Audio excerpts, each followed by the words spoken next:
This project, called the Bartender, was designed and created by Brennan Malaga, Anna Riesenberg, and Lindsay Schweiger. With the touch of a button, the bartender will pour the desired drink option into a cup. The circuit running the Bartender includes 4 buttons, 4 motors, a force-sensing resistor, a DC converter, and an Arduino Uno. The 4 motors are connected to tubing that draws the liquid from 4 2-liters and pumps it into a funnel located above the force-sensing resistor. The structure is made out of birch plywood and pine board and is covered in ABS plastic. The total cost of the build was $196. The user can pour either a singular shot, a non-alcoholic beverage, or a cocktail. If the user prefers a cocktail, they can press the gin and juice buttons or the rum and coke buttons.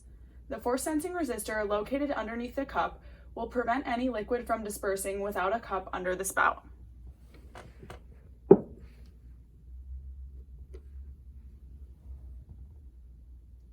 To recap, the Sense, Think, Act aspects of our project, the force-sensing resistor and the buttons performed the sensing, the thinking was done by an Arduino Uno, and the action was completed from our pumps.